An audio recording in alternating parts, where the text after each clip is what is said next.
Nakatauka and you are watching NewsX World. Let's take a look at some of the top stories. Israel has reopened the Allenby border crossing with Jordan today after 5 days of closing it when a Jordanian truck driver opened fire and killed 2 Israeli soldiers. The crossing is the sole passenger gateway and main commercial route between Jordan and the Israeli-occupied West Bank. France and Saudi Arabia will host a major summit in New York starting today with many of world leaders. Among them, some are expected to formally recognize a Palestinian state, even as Israel and the US boycott the event. Meanwhile, Israeli officials warned of possible West Bank annexation and bilateral measures against France. Iran's atomic energy chief and vice president Mohammad Eslami have arrived in Moscow for talks. According to the Iranian embassy in Russia, this visit comes after the UN Security Council refused to permanently lift sanctions, with 3 European countries seeking to reimpose them over alleged violations of the 2015 nuclear deal. Russia has asked the UN Civil Aviation Agency to ease sanctions on aircraft spare parts and overflights, calling Western restrictions unlawful coercive measures. The sanctions have cut off Russian airlines from direct access to parts for more than 700 Airbus and Boeing jets, forcing them to rely on complex indirect import routes. South Sudan's opposition leader and former Vice President Riek Machar appeared in court facing charges of crimes against humanity, treason, and murder over a March attack on military base that killed over 250 soldiers. The move raises fears of returning to civil war that killed 400,000 people in the 2010s. Hundreds of demonstrators led by the Generation Z have protested for a second day in Lima against President Dina Boluarte's government, with clashes injuring at least 18 people, including 12 police officers and 6 journalists. The unrest sparked by a new pension law and fueled by widespread anger over corruption and crime. Shenzhen authorities have announced plans to evacuate 400,000 people from coastal and low-lying areas ahead of Super Typhoon Ragasa, according to official government WeChat post. Hong Kong's airline Cathay Pacific has said it will cancel over 500 flights as the powerful storm approaches. Amazon faces trial today in Seattle federal court over FTC allegations that it used dark patterns to trick millions of customers into its $139 per year Prime service and made cancellations nearly impossible. According to court documents, the U.S. Federal Trade Commission claims Amazon knew about widespread non-consensual enrollments and resisted changes to protect revenue. Denmark says it will lay out conditions for recognizing Palestine at the UN Assembly this week. Foreign Minister Lars Løkke Rasmussen has said that he will speak on behalf of Denmark at a high-level conference in New York. Let's listen into what the Danish Foreign Minister Lars Løkke Rasmussen has said. I morgen det her højniveau-konference, og der kommer jeg så til på Danmarks vegne at lægge en klar linje for, hvornår Danmark er klar til at anerkende Palæstina. Indtil nu har det jo været sådan, at vi de facto egentlig har givet Israel vetoret på det her spørgsmål, fordi vi har sagt, at en dansk anerkendelse af Palæstina kommer, når der er en forhandlet tostatsløsning. Og den har jo lange udsigter, når man ser på, hvad der sker, ikke bare i Gaza, men også med bosættelserne på Vestbredden, Netanyahus regeringens erklærede modstand mod en tostatsløsning. Og derfor ønsker vi at flytte vores position, sådan så det ikke er i hænderne på Israel, men i virkeligheden i hænderne på det palæstinensiske folk selv, og træffe de beslutninger og gøre de ting, der skal til for, at Danmark anerkender Palæstina. Noget vi håber, vi kan komme til at... Earlier, Denmark's parliament rejected a proposal to recognize Palestine, citing lack of functioning authority and control over territory. This comes as Britain, Canada, Australia, and Portugal have all recognized the state of Palestine. Now for this discussion, we're joined by Mark Sutherland. He's a geopolitical commentator, joins us live from London. Thank you very much, Mark, for joining us again. Good to see you. Mark, seeing Denmark likely outlining for recognizing Palestine, and how did these align with broader international criteria for state recognition? The Montevideo Convention, Palestine, as people are then calling it and recognizing that as a nation, it doesn't fulfill that at all, because there's no governing body, there are no laws, and there are no borders. So all of these people are lining up to recognize a state that doesn't exist. A two-state solution that's been offered 4 times, that was offered in 1947 and 3 times since then.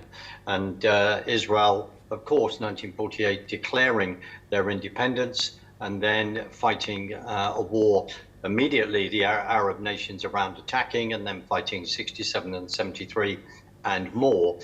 How does this shape up? I'm just, if we look at Denmark as a country in regard to its history during the Second World War, it should actually learn more from that in regard to that it actually defended more, it saved more Jews, I think, within that nation than I think any other European nation. I could be wrong on that, but it fought very, very, very hard. People, when asked, a particular gentleman was asked to hand over the survey of where all now at this point where there is all these noises, all this theatre, because people are also concerned, especially in the European countries and including in the UK, they are concerned about their own politics. They're concerned about the mass immigration that has gone on over, particularly since 2015, when Angela Merkel thought, let's open the doors and welcome immigrants in. And from a background and an ideology that is actually then threatening the stability of their own countries. And that is what we are now seeing playing out, because these people are having to refer to the own political situations that are happening in their own country. And I will say this, that when Hamas then is thanking the UK and thanking others for recognizing a Palestinian state, they then think it justifies the actions that they undertook, and well before that, but then it justifies the actions on the 7th of October 2023. And then if you go back since 2007 and look at the amount of rockets that they have then launched into Israel, it justifies that. So it then raises the question that if you are then acting in this way, in a terrorist jihadist way, then you will eventually get your way. And this is not good at all, because people will then have this discussion at the UN in regard to recognizing something that doesn't exist. And it has to be said that then they say, well, where is this coming from? It's then coming from applying pressure through terrorist means. Not good. If you then want to defend, and if you want to then see Western civilization then continue. And I'll just end with this. In regard to the UK, we have all, and many of us in the UK do look at Israel as a very, very important ally. That now, within the UK and within other countries that are then identifying the two-state solution, is now going to be, understandably on the Israeli side, put into question, because it seems that we can't trust these countries anymore. Asuma. Thank you, Mark, for sharing that. Please stay with us as we stay on this topic now. According to Israeli media, European officials have issued a strong warning to Israel over its plans to annex parts of the occupied West Bank.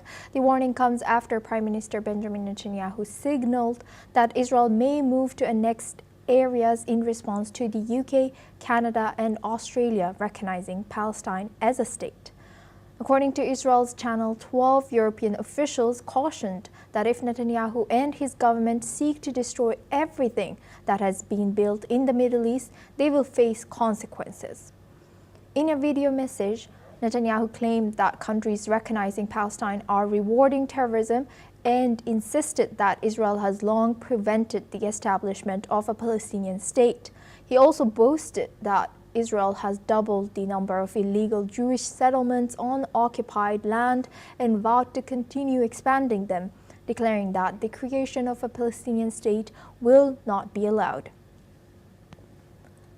Now we go back to Mark Sutherland for this discussion. Mark, thank you for staying with us. Building on your answer from our first discussion, you also mentioned the history of Denmark and how they were Jewish friendly back then, and now they've come up with recognizing Palestine. And now with key European countries divided on recognizing Palestine, how might this diplomatic rift affect the broader EU role in advancing or hindering a two-state solution?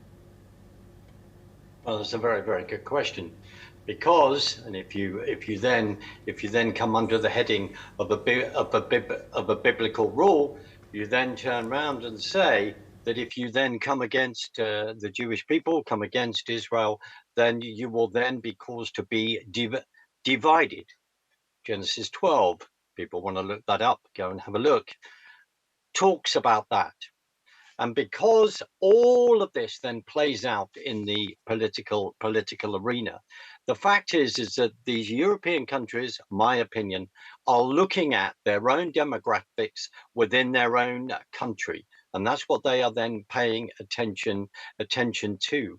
Plus, they are being challenged because a number of them, they actually don't. If you look at Canada, you look at France, you look at the UK, you look at Australia and France, you then turn around and think, well, do they actually value their nation state? Do they actually value their culture? Do they actually value Western culture? So this is also playing out. And again, you and I would need to sit down for 6 hours and have a conference on it, Asuma.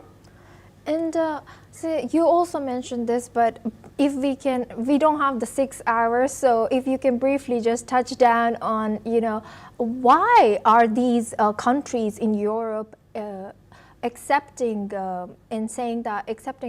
Palestine as a state and saying that this should keep the two-state solution alive?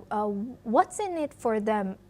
Is it because they are trying to maybe try to leverage on getting more votes, or what is in it for these countries? You could even go back to a book written by Bataillon, I believe in 2006, where it talks about dimitude. It talks about the fact that the French in 1973 turned around and made an agreement with a European Arab agreement in regard to oil. In regard to then saying, well, we're being asked to show Arabic culture in a good light. But what that then means is that then there is a clash of civilizations, of ideology and thought. So that is then playing out. But a number of Western capital cities, from London to Canada, France, and Australia, around the world, there is a combination of a left-wing ideology that want their utopian dream, and they are then tying up with Islamist ideology, and that is what is going on here. And there are other countries, including India, including Pakistan, where in regard to what they would view as terrorists, they will then not tolerate that.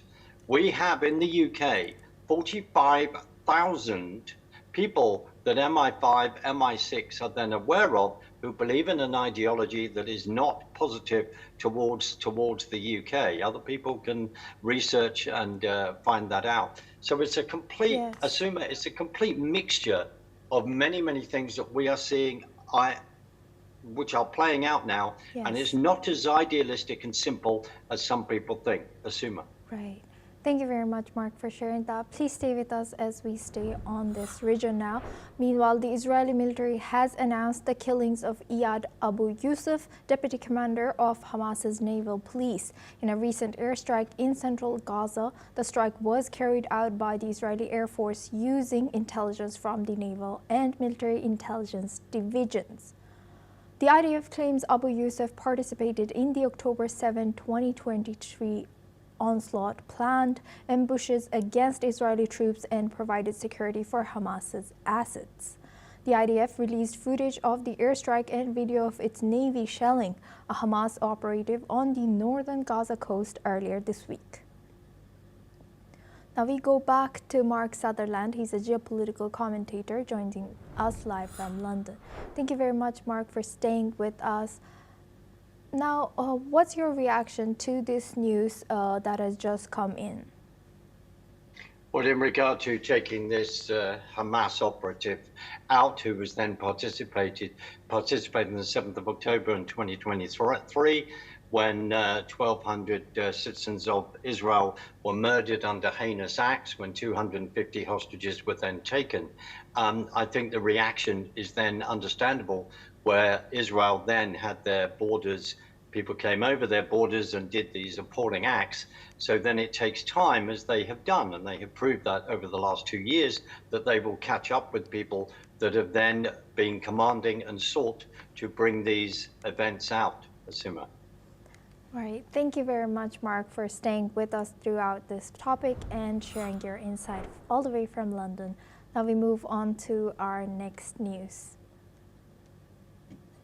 Israelis in Jerusalem have reacted with mixed views to the decision by the UK, Australia, Canada, and Portugal to recognize a Palestinian state. While some see it as legitimate, others question the timing, with 48 Israeli hostages still held in Gaza.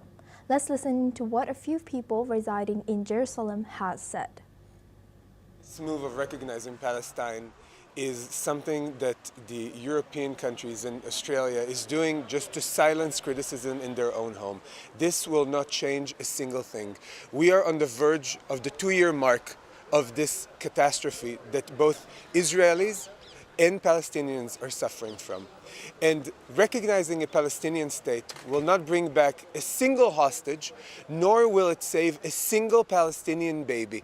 Because if someone is killed in Gaza, having a Palestinian passport will not bring them back to life. And if someone is taken hostage and is still in the basements of Hamas, the fact that now Hamas is a sovereign country will not solve anything in this issue. And this is why these countries, instead of recognizing Palestine, instead of just saying words which mean nothing, need to take action. They need to make sure that something changes in reality, that something is pushed forward, ending this war in return of bringing back the last hostage that is held in Gaza. I'm asking myself, does this recognition of Britain and Australia and France of a Palestinian state, does it make the difference? Will it make a change in our terrible reality, our reality, and the people in Gaza? And I'm asking myself, will it make the change? We still have 48 hostages held by Hamas in Gaza, and all we want is to bring them back home, to bring our soldiers back home, and to end the bloodshed and the suffering from both sides.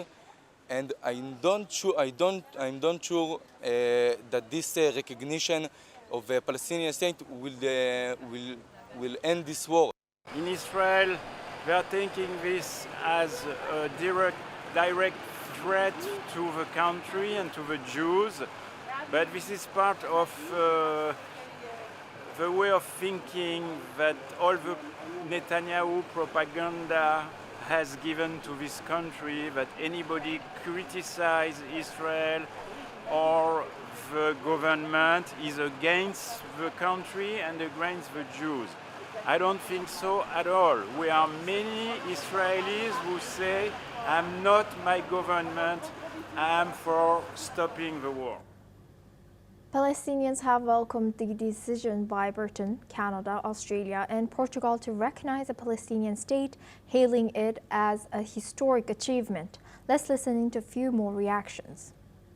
هذا مضحك مبكي لسببين. الدول العظمى اللي هي منها بريطانيا كانت مسبب لنكبتنا الفلسطينية خلال وعد بلفور سنة 1917. يعني زي ما بقولوا هالمثل مش حافظه بحذافيره، يعني ما أفسده الدهر جاي تصلح لي إياه هالكيت. أنت السبب المسبب لقيام دولة إسرائيل عندنا في المنطقة. هذه واحد. حكومة كندا هي الراعي الأول للاستيطان في الأراضي المحتلة 48، ومنها اللي هي بلدي اللي اسمها أمواس، حتى تسمى اللي هي كندا بارك. متبرعين يهود خلال الحكومة من خلال المؤسسات اللي عندها نزعوا الأراضي وطروا الأراضي في 67 وصفت عبارة عن منتزه اسمها كندا بارك. باقي دول العالم تعترف فينا، هذا إنجاز منيح، هذا إنجاز قانونيا بيساعدنا بقيام دولة فلسطينية بالمستقبل. بس أرجو أنه يكون هذا الاعتراف ما يكونش مشروط من وراء الكواليس، والاعترافات هذه أجت نتيجة ضغوط شعوبهم على البرلمانات، بالذات بريطانيا، لأن بريطانيا هي أكثر دولة ظلمت الشعب الفلسطيني.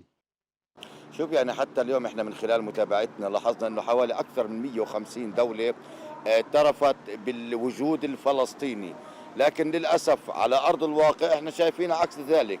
اتمنى من خلال الاعترافات هاي اللي عم بتصير على مستوى العالم كله انها تحقق جزء بسيط من حرية الشعب الفلسطيني.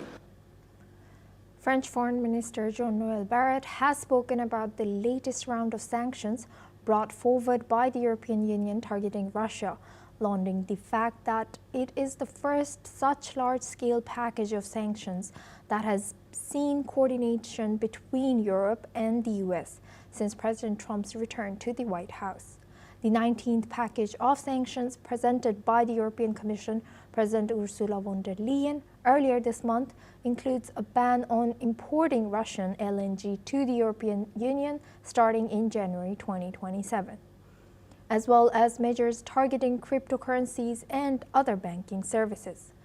However, this package of sanctions does not include restrictions on purchasing crude oil from Russia, which was reportedly one of President Trump's key demands. Now, for this discussion, we are joined by Mohammed Osman. He's an international relations specialist, joins us live from Cairo. Thank you very much, Mohammed, for joining us again. Good to see you. Now, why do you think U.S. agreed to join EU to join the European countries in putting this 19 sanctions, and also why do you think they put this as a reason or as a pact that the sanctions shouldn't be on crude oil specifically? Thank you again for having me again, Asuma. My greetings to you and to your dear audience. It seems that the Europeans are struggling to secure a harder stance by the United States on Russia. What happened is that the United States conditioned any sanctions, future sanctions on Russia, on the fact that the Europeans, all of Europe, basically Britain and the European Union, should completely cease buying Russian oil directly or indirectly, which is, of course, something that is impossible to achieve due to Europe's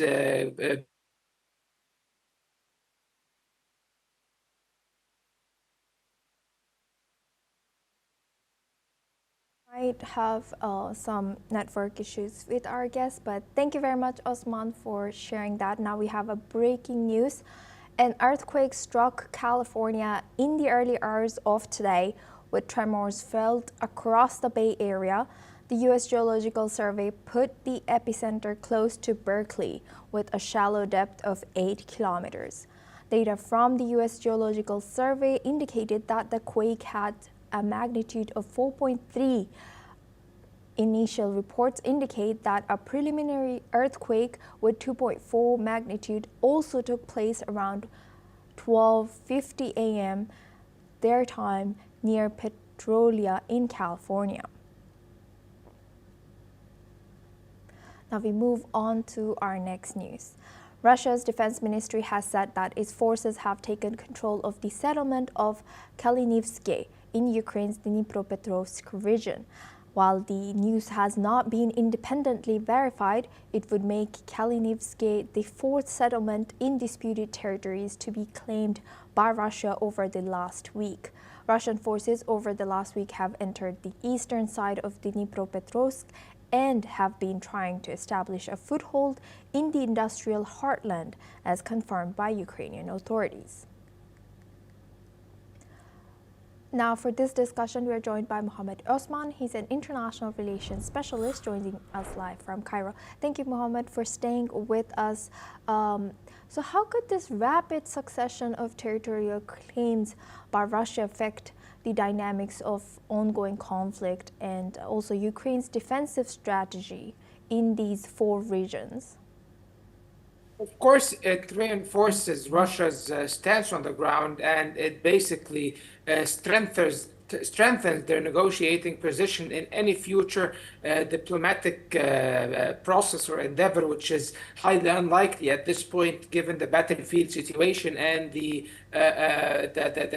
stagnant nature of the position of each side. The Ukrainians are not willing to bow down to Russian demands, and at the same time the Russians are not willing to give any considerable concessions, and are not willing to relinquish any of their claims on the Ukrainian territories they have annexed back in 2022. The 4 oblasts, Zaporozhye, Kherson, Donetsk, and Lugansk, and combined the Russians now control about 70 to 80% of these territories. However, what is very interesting about the piece of news, or the news item you just shared, is that the Russian advances now are going beyond these 4 regions. These advances now are in the Dnipropetrovsk oblast. This oblast was never invaded by the Russians since the beginning of the war in 2022.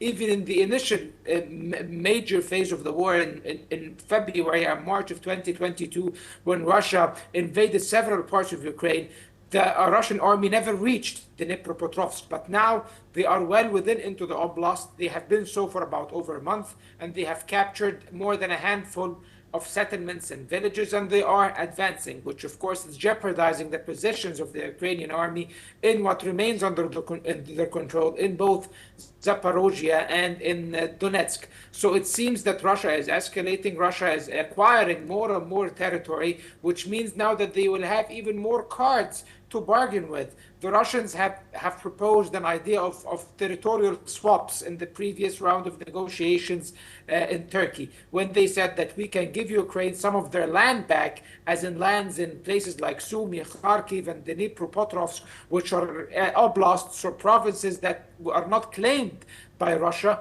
in return for Ukraine withdrawing from the what remains under their control in the 4 oblasts annexed by Russia, the Donbass, Zaporozhye, and Kherson. So Russia is imposing a very tough predicament. Europe is unable to impose any significant pressure on Russia. The United States is reluctant to escalate further now with Russia, and is seeking a peaceful resolution, and is seeking to continue its rapprochement with Moscow, and for good reason, because this war was one of the most unfortunate decisions in history, basically.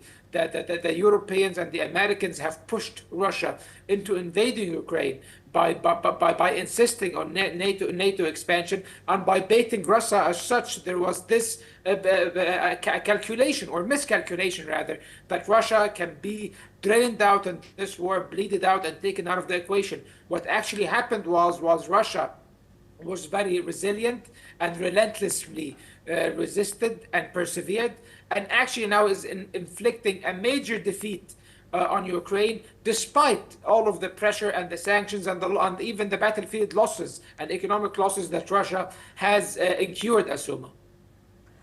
Osman, please stay with us as we have a breaking news. Speaking at Russia's Security Council meeting, the Russian President Vladimir Putin has said that Russia is not interested in any arms race and is able to respond to threats.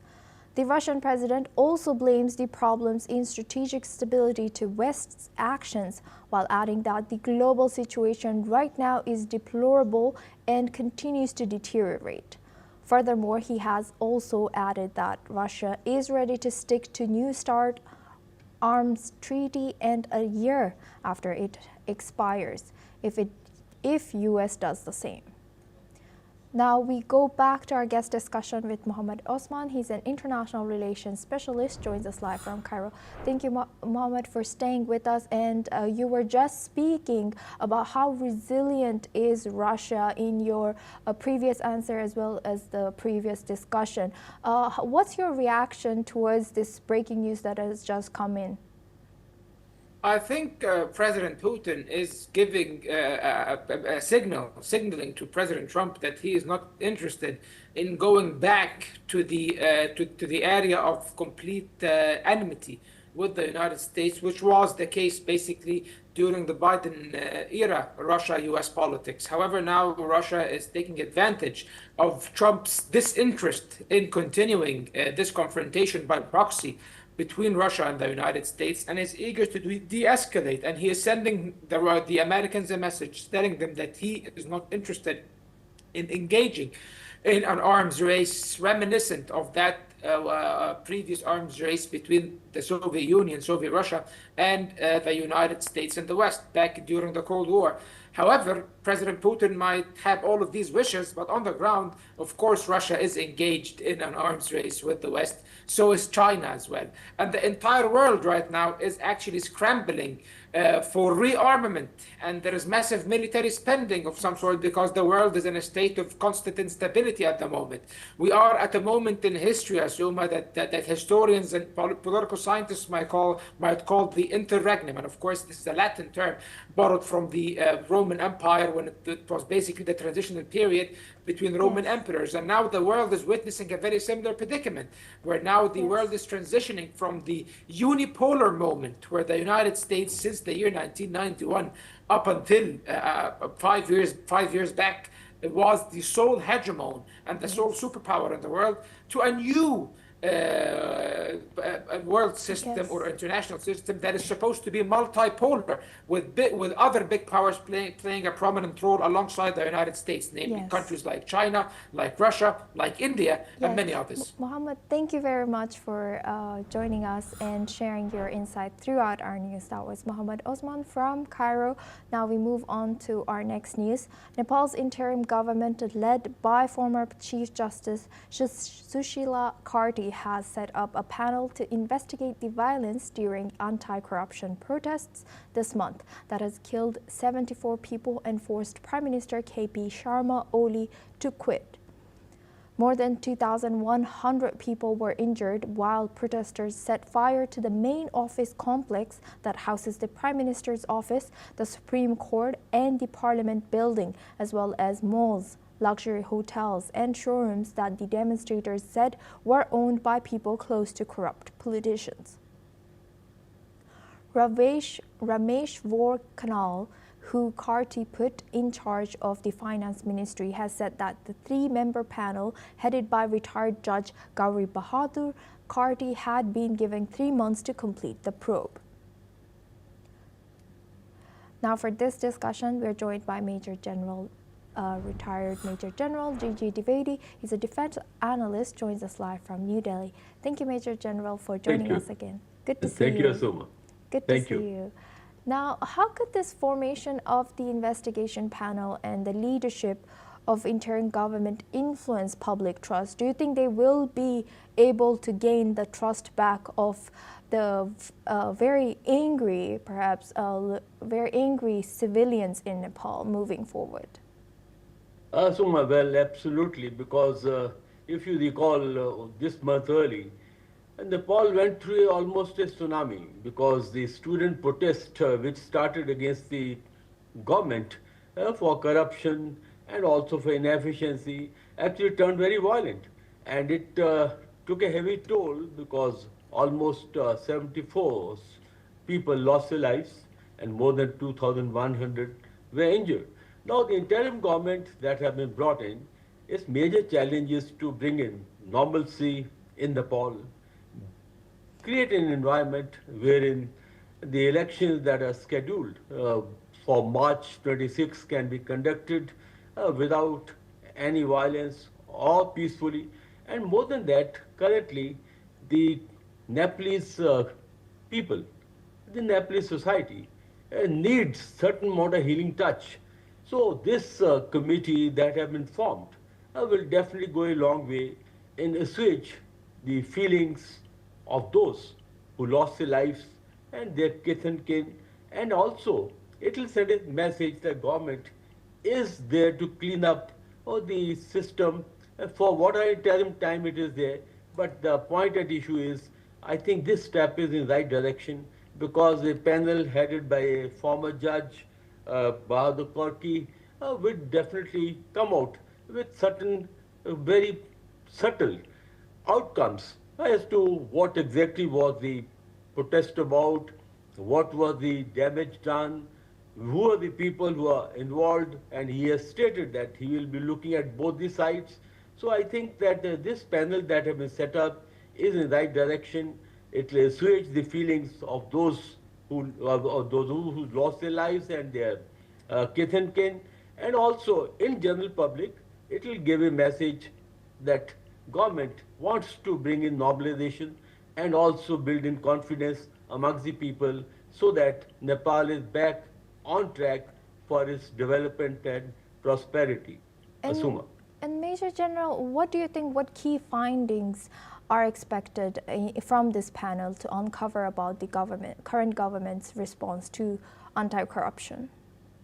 Well, first and foremost, I think this panel primarily is going to look at what were the reasons for the protest, what exactly triggered the protest, where was the corruption, how deep was the corruption, who are the people involved in the violence, because after violence happened on both sides. Because as far as former Prime Minister K.P. Sharma Oli has stated, that there have been no force used against the protesters, but at the same time, there have been heavy casualties. After 74 people lost their lives and 2,100 got injured. So I'm sure this panel will also go into the violence and who were the actual people who were involved in the violence, and of course, to what extent was the corruption, and who are the people who are actually finger pointed by the students. I think it will be a fact-finding panel which will go into the gamut, primarily what led to the protest, who are the people who are involved in the protest, and to what extent was the corruption the main issue which the student actually went into the violence, and lastly also attendant issue like the unemployment, which may be not directly into the panel ambit, but I'm sure this will be addressed because this is one of the core issues also which led to the protest in Nepal in the early this month. Asuma. Right. Thank you very much, Major General G.G. Dwivedi, for joining us and sharing that insight. Now, well, this is